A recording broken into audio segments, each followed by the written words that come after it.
Hello friends, नमस्कार। तो कैसे हैं आप? उम्मीद है आप सब बहुत अच्छे होंगे और आपकी पढ़ाई बहुत ही अच्छे से चल रही होगी। आज हम उपस्थित हैं क्लास 9th के नए लेक्चर के साथ। ठीक है, जो कि हम आपसे कहे थे कि 9th में अभी ग्राफी मेथड में आपका पहला हुआ है। पहला मतलब कि v बराबर u प्लस 80 सॉल्व हुआ था, ठीक, सॉरी प्रूफ हुआ था। आज हम करेंगे s बराबर ut plus half eighty square और v square minus v square बराबर 2as। बहुत ही इजी तरीके से देखेंगे कि कैसे कर सकते हैं। ठीक है, इमेजिन करेंगे। ठीक है, इमेजिन क्या करेंगे वो आपको अभी पता चलेगा। ठीक है, चलिए तो स्वागत है आपका हमारे YouTube channel knowledge with Rishabh पर। आइए स्टार्ट करते हैं। दोनों गति के समीकरण को जो बचा हुआ था उसको ग्राफिकल मेथड से प्रूफ करना। चलिए आइए देखते हैं। पहले क्वेश्चन लिखते हैं। क्वेश्चन है, लिख देते हैं। चैप्टर है आपका 1 जिसका नाम है गति। ठीक है, क्वेश्चन है गति के द्वितीय समीकरण, गति के द्वितीय समीकरण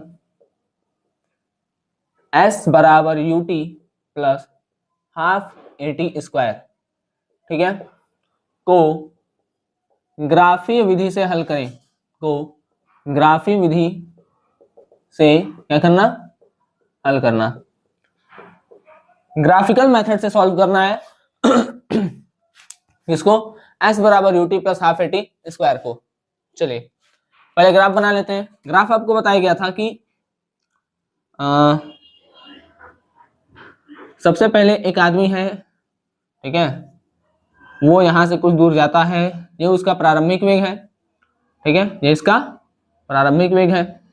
फिर यहां से कुछ और दूर निकल लेता है, तो लास्ट में जो है उसका वो अंतिम वेग है, मतलब v।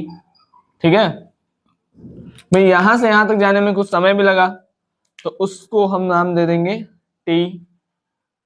और जितना पॉइंट बच गया, जो पॉइंट है उसको हम नाम देते हैं अलग अलग। o, इस पॉइंट को नाम दे देते हैं a, इस पॉइंट को नाम दे देते हैं b, b यहाँ लिखते हैं। ठीक है, b, इस पॉइंट को नाम देते हैं c, इस पॉइंट को नाम दे देते हैं d। आप लोग बाहर लिखिएगा, ठीक है, ऐसे d। इनका लग गया कहां से? ठीक है, एक मिनट। ठीक है, चलिए बढ़ते आगे। कहां बढ़े?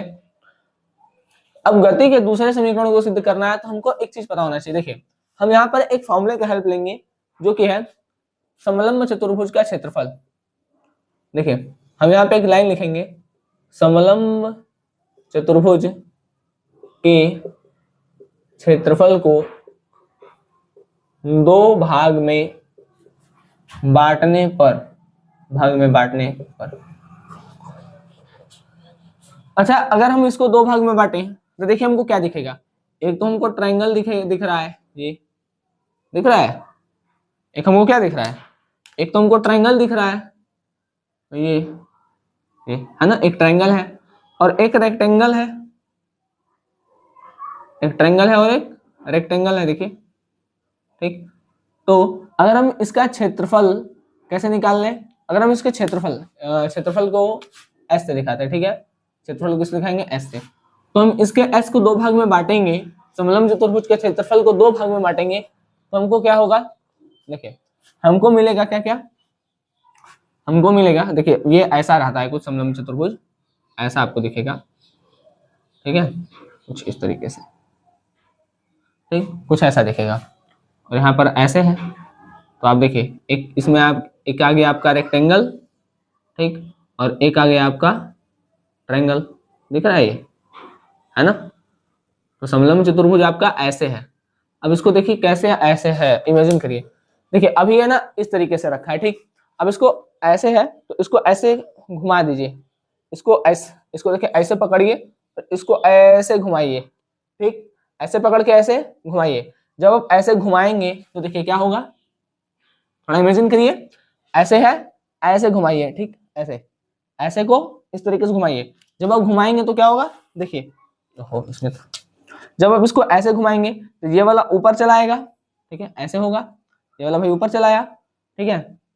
अब ये ऐसे है, ये वाला सीधे में होगा ऐसे, ये स्लोप जो ऊपर है ये स्लोप नीचे बनेगा, नीचे, इस तरीके का, ठीक। और जो ये है ये पोर्शन ये नीचे आ जाएगा, भाई इसको ऐसे रखे हैं, ठीक है, तो ये यहाँ आ गया, ये यहाँ चल गया, ठीक, ये यहाँ आ गया और ये स्लोप ऐसे टेढ़ा हो गया, ठीक है, और एक लाइन है। अब देखिए हो गया ना, देखिए एक रेक्टेंगल और एक ट्रायंगल आ रहा है। तो समलंब चतुर्भुज के क्षेत्रफल को दो भाग में बांटेंगे तो हम क्या लिखेंगे, त्रिभुज का क्षेत्रफल मतलब एरिया ऑफ ट्रायंगल, त्रिभुज का क्षेत्रफल प्लस आयत का क्षेत्रफल, एरिया ऑफ रेक्टेंगल, आयत का क्षेत्रफल, ठीक। अब त्रिभुज का क्षेत्रफल, भाई त्रिभुज है कैसा, तो देखिए यहाँ पर 90 डिग्री का कोण बन रहा है, तो समकोण त्रिभुज है, तो समकोण त्रिभुज का क्षेत्रफल होता है 1/2 गुणे आधार गुणे ऊंचाई, 1/2 इंटू बेस इंटू हाइट, आधार मतलब बेस, ऊंचाई मतलब हाइट, प्लस आयतन का क्षेत्रफल मतलब लंबाई गुणे चौड़ाई मतलब length into breadth, L into B, ठीक है, लेंथ इंटू ब्रेथ। सबका नाम हम दे दें, चलिए सबका नाम भी दे देते हैं। देखिए ये जो था ये ऐसे किए हैं, ठीक है, ये घूम करके कहाँ चल गया, ये हो गया O, ये हो गया D, ठीक। अब ये सीधा हुआ तो ये हो गया A, ये हो गया B, ये हो गया C। बात समझ में आ गया। O से D तक का वैल्यू T है, O से D T है, O से A आपका U है, ठीक है, O से U है, कहाँ गया, A से B कुछ नहीं है, ठीक है। फिर हमारा कहाँ गया, अच्छा D से B तक का हमारा वैल्यू V है, D से तक ये पूरा है, ठीक है, D से B तक का वैल्यू V है। अब हमको त्रिभुज का क्षेत्रफल चाहिए, तो 1/2 गुणे त्रिभुज, देखिए त्रिभुज तो हमारा ये है, ये त्रिभुज का क्षेत्रफल क्या होता है 1/2 गुणे आधार गुणे ऊंचाई, ठीक। अब आधार इसका तो ये है त्रिभुज का, ये बेस है ना, ये अब त्रिभुज का क्या है ये, अब इसको हम इरेज कर दे रहे हैं, ठीक। तो हम बताए थे केवल आपको, थोड़ा सा इमेजिन कर लीजिए कि कैसे है। देखिए यहाँ भाई आधार इसका क्या है, ये है, दिख रहा है ये ट्रायंगल है, तो ये ट्रायंगल का क्या है, बेस है, आधार। तो 1/2 गुणे आधार में, आधार क्या है ट्रायंगल का, AC इंटू ऊंचाई, ऊंचाई हमको किसका चाहिए, ऊंचाई हमको चाहिए, अब थोड़ा सा मार्कर पोंछ लें, ठीक है, चलिए देखिए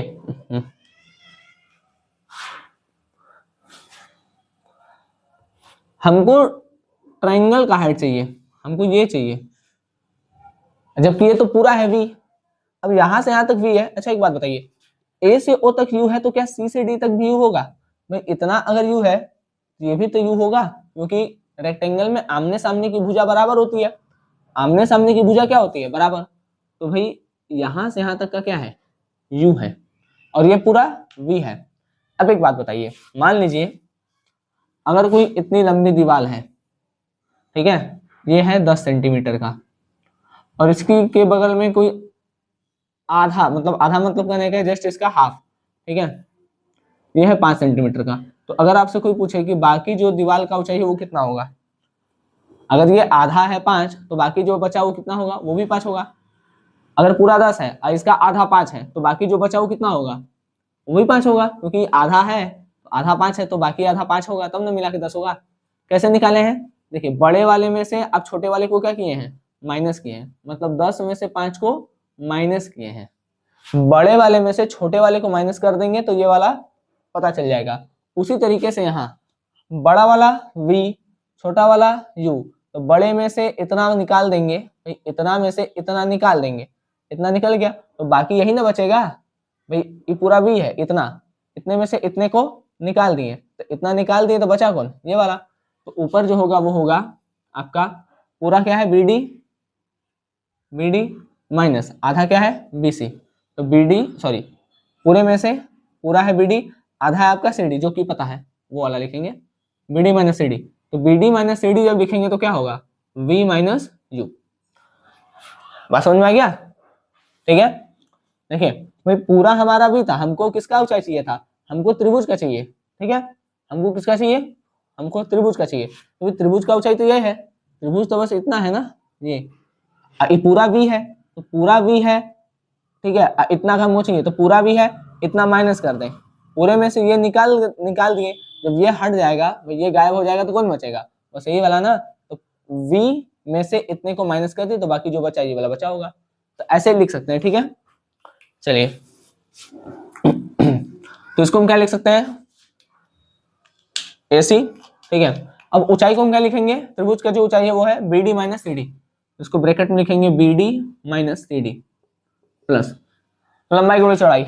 अब देखिए आयत का लंबाई क्या है, लंबाई AO इंटू OD ले लेते हैं, AO इंटू OD लंबाई, आयत का लंबाई गुणे चौड़ाई लिखते हैं। हाफ AC कितना है, A से C, A से C देखिए ध्यान से देखिए भाई, अगर O से D तक T है तो A से C तक भी तो T होगा भाई, इतना T है तो ये भी तो वही चीज है ना, ये T है तो ये भी वही चीज है, तो ये T है तो ये भी T होगा, ठीक है। तो A से C तक भी क्या हो गया, T हो गया, इंटू BD माइनस CD देखिए हम क्या लिखे हैं, V माइनस U लिखे हैं। ये बात समझ में आ गया ना भाई, ये पूरा V है और ये U है, तो पूरे में से इतना निकाल दीजिए, बाकी जो बचा इसका ऊंचाई रहा, इसका ऊंचाई होगा, तो V minus U plus AO कितना है, AO U है और OD T है, तो U इंटू T, ठीक। चलिए तो ये हो गया half into V minus U को हम एक चीज लिख सकते हैं क्या, देखिए हमको पता है कि A बराबर होता है V minus U by T, तो अब T का इसमें मल्टीप्लाई करेंगे तो होगा A इंटू T बराबर V माइनस U, ठीक।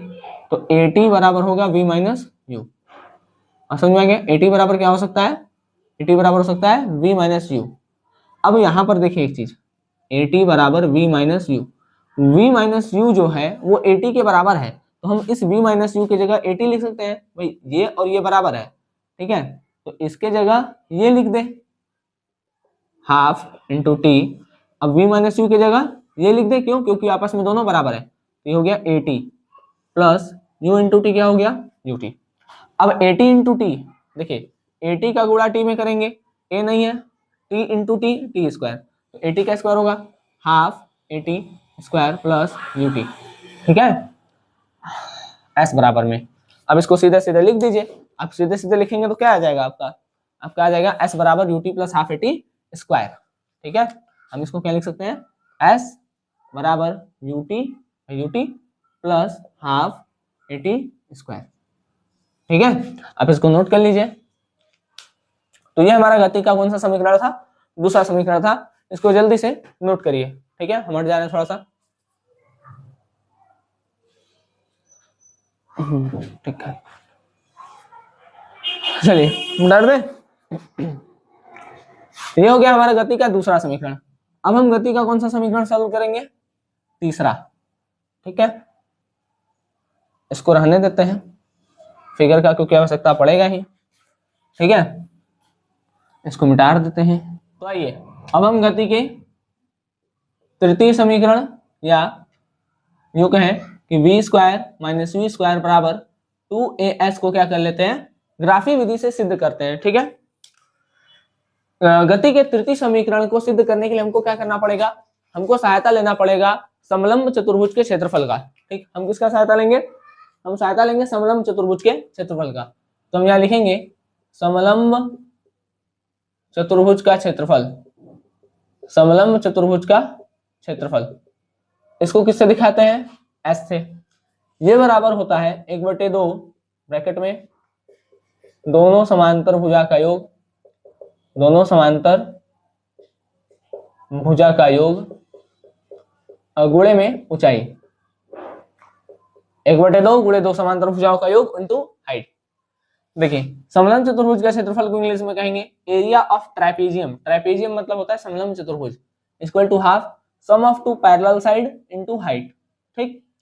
अब थोड़ा सा आपको सोचना है, सोचना क्या है, अभी देखिए सोचवा रहे हैं इसको ना, अभी हम रोटेट करवाए थे ना, इसको आप रोटेट करके ऐसे ट्रापेजियम की तरह बनाइए, अपने से बनाइए, अपने से, ठीक है, अपने से बनाइए थोड़ा।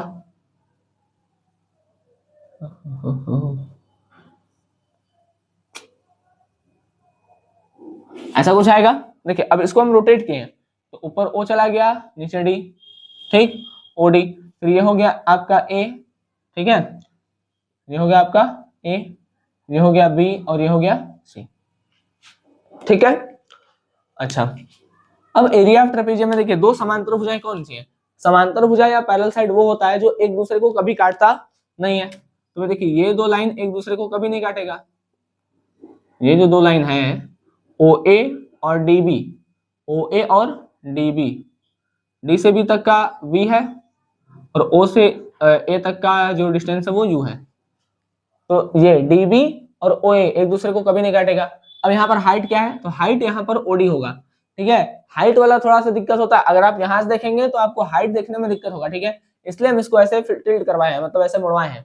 जब आप इसको देखिए ये ऐसे है, ठीक है, इसको आप ऐसे कर दीजिए, बस ऐसे आ गया भाई, ऐसे था, ऐसे को ऐसे करिए। जब आप ऐसे कर देंगे तो भाई देखिए ओडी नीचे है, ठीक है, जब घुमाएंगे तो ओडी ऊपर चल गया और ओ ए ऐसे हो जाएगा सीधे, ठीक है, बी ऐसे मतलब ए बी नीचे स्लोप हो जाएगा और ये बी से डी तक का जो डिस्टेंस है वो नीचे आ जाएगा, ठीक है। थोड़ा सा इमेजिन करिए, ऐसे है, इसको ऐसे किए बस, ऐसे को ऐसे, ठीक है, इसको घुमा करके ऐसे कर दिए, ठीक है बात। चलिए, तो अब देखिए यहाँ पे हो गया S बराबर हाफ, दो समांतर भुजा का योग। दो समांतर भुजा कौन है? ओ ए और डी बी, इसी के लिए किए हैं, ओ ए प्लस डी बी, और हाइट क्या है? ओ से डी इंटू ओ डी, ठीक। तो अब हम यहाँ पे लिख सकते हैं S बराबर हाफ ओ ए मतलब U, ठीक है, ओ ए मतलब U। ये पहले बड़ा लिखते हैं, ठीक है, पहले बड़ा लिखते हैं फिर छोटा, ठीक है। ये अपना ये आदत बनाइए कि पहले बड़ा वाला लिखेंगे फिर छोटा वाला, डी बी प्लस, या उसे कोई दिक्कत नहीं है, चलिए लिख ही देते हैं। चलिए पहले क्या लिखे थे? ओ ए प्लस डी बी, वही लिखते हैं, ठीक है, ओ ए प्लस डी बी। ये हो गया u प्लस वी, भाई डी से बी तक का डिस्टेंस v है इंटू टी, ठीक। बात समझ में आ गया? भाई देखिए कुछ किया नहीं है, दो समांतर भुजाएं कौन सी थी? ओ ए और डी बी, ओ ए प्लस डी बी योग है क्योंकि, इंटू ओ डी हाइट है, तो ओ डी हाइट है, फिर जो वैल्यू था उसको पुट अप कर दिए। अब हमारा इसका काम हो गया, इसको मिटा देते हैं, ठीक है। इसको थोड़ा सा सोचिएगा, टिल्ट क्यों कराए हैं। अब हमको पता है कि भाई, अब देखिए हाफ, हमको 2as चाहिए, इसमें t कहीं नहीं चाहिए। देखिए हमको चाहिए s बार v स्क्वायर, मतलब v होना चाहिए, u स्क्वायर u होना चाहिए, इक्वल टू 2as s होना चाहिए। इसमें t कहीं नहीं आ रहा है, ठीक है, तो हमको t का वैल्यू निकालना है। तो भाई हमको पता है कि भाई a बराबर होता है v minus U by T, ठीक है, क्योंकि a बराबर v minus U by T. अगर t इधर चला गया तो होगा a इंटू टी बराबर v माइनस यू, और केवल t का वैल्यू निकालेंगे तो t रोकेंगे तो v माइनस यू बाई ए होगा, v minus U by A, ठीक है, t बराबर v माइनस यू बाई ए। तो हम यहाँ लिख सकते हैं, इसको यहाँ पे लिख देते हैं, चूंकि t बराबर v माइनस यू बाई ए, इसलिए ये हो गया u प्लस v, और t की जगह क्या लिख देंगे? v माइनस यू बाई ए। अच्छा ये a प्लस b है, ये a माइनस b किसी तरीके, ये इसको हम ऐसे लिख सकते हैं क्या? मल्टीप्लाई सीधा सीधा होता है ना। अच्छा u प्लस v को u प्लस v लिखे चाहे v प्लस u लिखे, प्लस वाले में दिक्कत नहीं होता है। देखिए एक में चाहे दो जोड़िए चाहे दो में एक जोड़िए, सॉरी दो में एक जोड़िए चाहे एक में दो जोड़िए, आएगा तीन ही, ठीक है, क्योंकि माइनस रहता तब दिक्कत होता, माइनस वाले में ऐसा नहीं करते, लेकिन प्लस है तो इसको आगे पीछे कर सकते हैं। ये हो गया हाफ, ठीक है। अब u प्लस v को हम v प्लस u लिख सकते हैं into v minus U by A, ठीक। अब गुणा सीधा सीधा होता है, मतलब ऊपर का ऊपर गुणा हो जाएगा, नीचे का नीचे गुणा हो जाएगा। तो ऐसा करेंगे तो क्या होगा? इसका इसमें गुणा होगा तो v प्लस यू, और ऊपर गुणा करेंगे भी v माइनस यू अपॉन दो का गुणा a में तो दो a, ठीक है। अब हम इसको थोड़ा सा मिटा दे रहे हैं, यहाँ से जगह नहीं है क्योंकि